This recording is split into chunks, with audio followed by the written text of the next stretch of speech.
Assalamualaikum Pak Indra. Waalaikumsalam Bu Dia.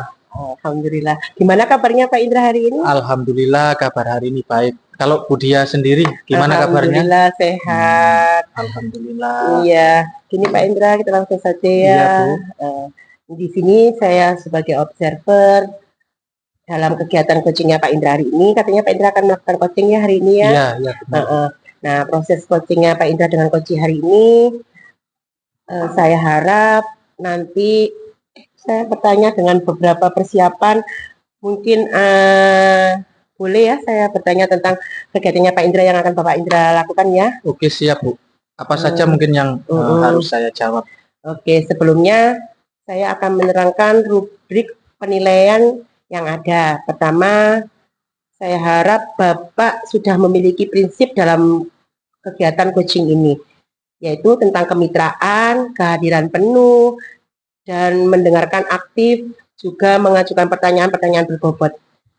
Nah, dengan menggunakan alur tita ini, saya ingin sekali mengetahui proses coaching ini, kompetensi apa yang akan Bapak kembangkan di dalam kegiatan coaching ini. Begitu Pak. Terima kasih Bu Dia. Konteks yang akan saya kembangkan yaitu mendengar aktif, kemudian menggali informasi dari coach agar saya dapat memberikan pertanyaan-pertanyaan berbobot yang nantinya akan memunculkan solusi itu sendiri dari coaching, dari proses coaching yang saya lakukan. Baik, berarti ini Pak Indra sudah menyiapkan ya pertanyaan-pertanyaan berbobot, kemudian sudah siap untuk alur tirtanya ya. Sudah siap. Siap, oke. Konteks alasannya Bapak untuk memilih pengembangan mendengarkan aktif ini apa ya Pak ya? Saya mengembangkan kompetensi tersebut, mendengar aktif, kemudian memberikan pertanyaan-pertanyaan berbobot, agar saya dapat menggali permasalahan coach atau permasalahan yang dihadapi oleh coach, sehingga ada obrolan yang bermakna dari proses obrolan tersebut, sehingga nanti akan menimbulkan atau hasilnya nanti ada solusi dan jalan keluar yang didapatkan oleh coach itu sendiri. Baik, jadi tujuannya adalah Bapak ingin mengetahui bahwa coach yang akan Bapak coaching ini mendapatkan solusi atas semua permasalahannya, begitu ya? Betul. Kemudian di mana atau bagaimana indikator keberhasilannya? Mungkin Bapak bisa menjelaskan sedikit indikator keberhasilan dari coachingnya Pak Indra nanti seperti apa? Indikator keberhasilan dalam coaching kali ini adalah saya dapat menerapkan alur tirta, itu yang pertama, mulai dari saya mencari tujuan, kemudian mengidentifikasi permasalahan yang dihadapi, kemudian rencana tindak lanjut, dan nantinya di akhir ada tanggung jawab yang memang harus ditindaklanjuti oleh coach itu sendiri. Kemudian dengan saya dapat menggali ide-ide dari coach untuk menemukan solusi dari permasalahan yang dihadapi oleh coaching. Oke, baiklah Pak Indra. Jadi dari semua indikator tersebut, semoga bisa dilakukan semuanya dan dapat berjalan lancar proses coachingnya. Silakan Bapak untuk bisa segera melakukan coaching bersama coachingnya. Terima kasih Bu Dia. Saya akan melakukan proses coaching kepada rekan saya. Terima kasih.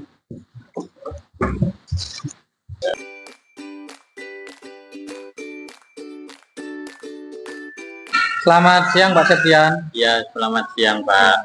Gimana kabar hari ini Pak Septian? Alhamdulillah, agak sedikit gimana gitu Pak. Oh, kok bisa agak sedikit gimana? Apakah baik kabar hari ini atau bagaimana? Ya lumayan lah Pak. Alhamdulillah. Ya. Baik Pak Septian, siang ini kita sesuai dengan kesepakatan akan berbincang-bincang tentang permasalahan dan tantangan yang selama ini Pak Septian hadapi. Ya Pak. Sebelum ke tujuan perbincangan ini, mari kita tenangkan hati dan pikiran sejenak Pak Septian, agar nanti proses perbincangan ini dapat berlangsung secara positif. Silakan tenangkan hati dan pikiran dulu. Sudah tarik nafas? Oke, sudah. Terima kasih Pak Septian. Kita akan masuk pada tujuan atau hal apa yang ingin dicapai Pak Septian dari proses perbincangan hari ini? Tujuannya itu agar ini Pak, apa?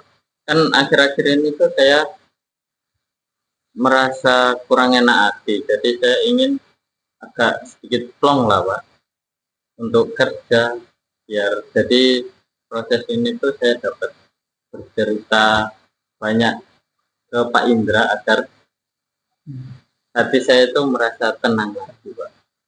Berarti tujuan dari Pak Septian ini adalah ingin membuat hati Pak Septian bisa merasa nyaman, tenang ketika entah itu proses pembelajaran, entah itu berada di lingkungan sekolah, kan seperti itu ya Pak Septian. Iya Pak, betul.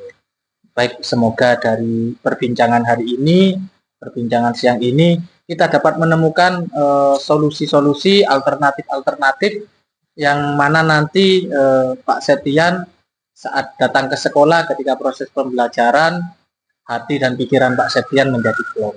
Iya Pak. Oke. Kalau boleh tahu, seperti apa sih sebenarnya permasalahan yang dihadapi oleh Pak Septian ini?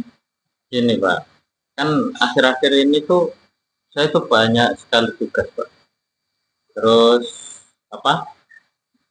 Pas waktu pembelajaran itu tuh kadang saya telat. Itu akhirnya kan jam teman saya ambil, terus sering begitu Pak.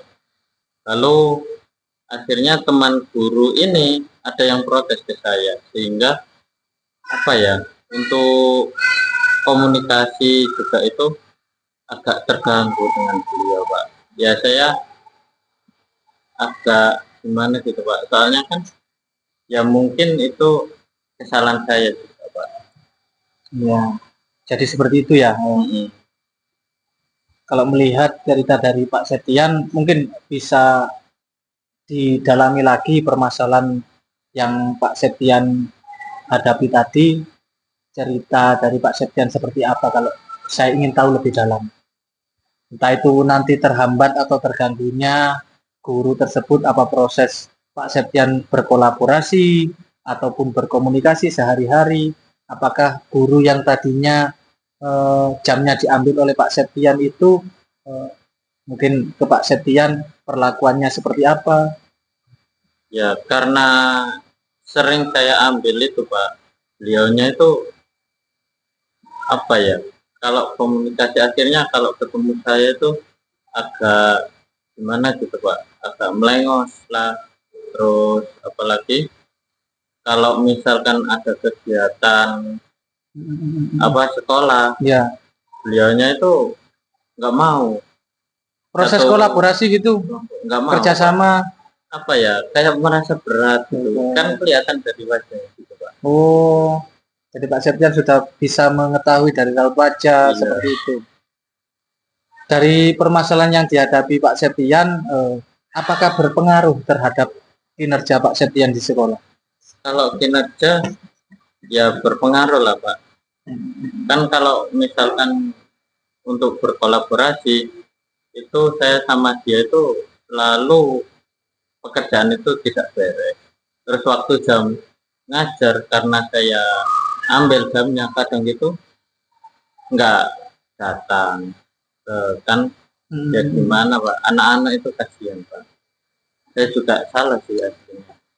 Nah, Pak Septian juga mengakui kesalahan yang dilakukan oleh Pak Septian ya. Kemudian sejauh mana tadi kan sudah disebutkan bahwa sangat berpengaruh. Sejauh mana pengaruh masalah ini terhadap kinerja Pak Septian khususnya di dalam kelas atau saat proses pembelajaran? Kalau di pas proses pembelajaran ya karena mengambil Jamnya jam orang, terus waktu istirahat anak-anak itu kadang pegel sendiri Pak sama saya, nggak mau soalnya terlalu lama gitu pada materi saya, akhirnya kan nggak kondusif, terus apa ya, materi saya akhirnya nggak apa ya, tersampaikannya nggak seluruhan gitu, nggak tercapai lah gitu Pak. Iya. Kalau kita gambarkan skala 1 sampai 10, posisi Pak Septian berada di posisi berapakah terhadap permasalahan ini? Di posisi yang lumayan berat lah Pak, antara 7, 8 7 sampai 8. rusaknya itu Pak. Artinya kan sangat berpengaruh sekali. Iya, iya. Dari cerita Pak Septian, saya ingin mendalami lagi. Oke. Apakah rekan Pak Septian seperti entah raut wajah atau proses komunikasi yang tidak seperti biasanya itu dilakukan kepada semua guru atau hanya kepada Pak Septian saja? Sepertinya sama saya saja. Saya merasa gitu. Saya melihat apa yang disampaikan Pak Septian, permasalahan ini mungkin hanya ditujukan untuk Pak Septian sehingga Pak Septian mengalami kesulitan untuk berkomunikasi dan berinteraksi dan juga berkolaborasi. Kemudian apa rencana ke depan yang akan dilakukan Pak Septian dalam memperbaiki entah kesalahan-kesalahan Pak Septian atau memperbaiki hubungan Pak Septian dengan rekan guru ini? Ya, mungkin saya lebih disiplin lagi Pak. Ya kemungkinan kan karena tugas banyak itu saya kan kurang disiplin, makanya kan sampai timbul yang seperti itu. Jadi ya saya akan ngobrol ke guru tersebut, terus memperbaiki, lebih disiplin lagi, lebih apa ya, kalau sudah waktunya selesai ya selesai gitu.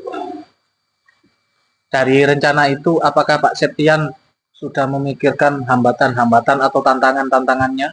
Kalau hambatan ya mungkin ngobrol sama guru tersebut itu, tapi ya terus sama anak-anak juga gitu.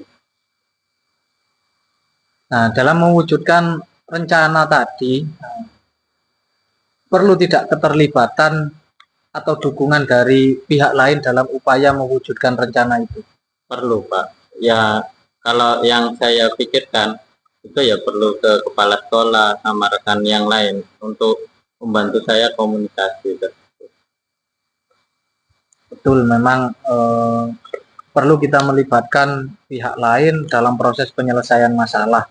Karena kita kan makhluk sosial, bagaimanapun juga kita harus menjalin komunikasi, Ya, betul, berkolaborasi, dan bekerja sama dengan berbagai pihak. Ya. Dari rencana dan keterlibatan pihak lain yang sudah disampaikan Pak Septian, semoga dapat memperbaiki hubungan, kemudian semoga memperbaiki disiplinnya Pak Septian, sehingga di kelas Pak Septian dapat menjadi disiplin, tepat waktu, dan juga bekerja sama, berinteraksi, dan berkomunikasi dengan rekan guru itu dapat berjalan dengan lancar. Kemudian perasaan Pak Septian juga senang dan juga nyaman. Oke, iya Pak. Lalu kapan tindak lanjut atau rencana yang sudah disusun tadi akan dilaksanakan oleh Pak Septian? Cepatnya Pak, yang penting kan kalau bisa itu bisa kolaborasi seperti dulu lagi dan saya juga disiplin lagi. Secepatnya ya Pak Septian, karena tindak lanjut juga harus memerlukan komitmen agar dapat terselesaikan sesuai dengan harapan dari Pak Septian. Iya Pak. Semoga semuanya berjalan dengan lancar sesuai dengan rencana Pak Septian, sehingga harapan-harapan atau keinginan Pak Septian dapat terwujud. Iya. Mungkin apa yang dirasakan oleh Pak Septian setelah perbincangan siang hari ini? Ya sedikit plong lah Pak, soalnya kan saya bisa apa ya, unek-unek itu bisa keluar semua gitu Pak. Ya, selamat menjalankan tindak lanjut Pak Septian, semoga diberikan kelancaran dan kemudahan. Terima kasih, tetap semangat, bahagia, tenangkan hati dan pikiran. Iya Pak. Ya, terima kasih Pak Septian ya, semangat. Ya. Baik, oke Pak Indra, bagaimana? Setelah saya amati tadi, Pak Indra sudah melakukan kegiatan coaching dengan coachi dengan baik sekali. Terima kasih Bu. Iya, sebelumnya apa yang ada atau apa yang tadi Bapak dapatkan dari proses coaching tersebut, begitu Pak? Ya, jadi dari proses coaching yang saya lakukan tadi, ketika coaching saya berusaha untuk hadir penuh dan mendengarkan dengan baik kepada coach, serta saya juga menerapkan alur tirta sehingga proses coaching itu bisa berjalan dengan lancar dan juga baik perasaan saya dan juga perasaan coach merasa lega setelah menceritakan tentang permasalahan yang dihadapi oleh coach. Oke, ternyata apa yang Pak Indra tadi sampaikan sama dengan apa yang saya catat pada lembar-lembar observasi, yaitu Bapak tadi sudah menerapkan prinsip coaching dan menerapkan alur tirta. Nah, dari kegiatan tadi, kompetensi yang ingin dikembangkan lagi kira-kira apa ya Pak, dan adakah tantangan pada kegiatannya tersebut? Terima kasih Bu Dia. Kalau tantangan mungkin pada saat menggali permasalahan itu tadi Bu, di mana saya ingin mengembangkan tentang menggali masalah pada coach dengan membuat pertanyaan-pertanyaan yang lebih berbobot dan juga membuat perasaan coach juga ketika bercerita dengan saya juga merasa nyaman, sehingga apa yang diceritakan oleh coach tadi bisa berdampak positif dan menemukan solusi, itu yang paling penting. Oh, siap. Berarti di sini Pak Indra atau kita lebih banyak latihan coaching ya Pak ya. Jadi menyampaikan pertanyaan yang berbobot, kemudian mungkin hadir dengan itu juga, hadir dengan penuh dan mendengarkan secara aktif. Oke, mungkin ada yang mau Pak Indra lagi sampaikan selain yang sudah tadi gitu? Saya rasa cukup Bu, tidak ada. Terima kasih kepada Bu Dia sudah banyak membantu saya dalam proses coaching, sudah mengobservasi saya juga dalam proses coaching kali ini. Terima kasih Bu Dia. Ya, sama-sama Pak. Sampai jumpa di lain waktu. Semoga proses coaching kedepannya akan lebih baik dan bisa membantu teman-teman yang lain untuk memecahkan masalahnya masing-masing. Baik, Assalamualaikum Pak Indra. Waalaikumsalam. Terima kasih Bu Dia.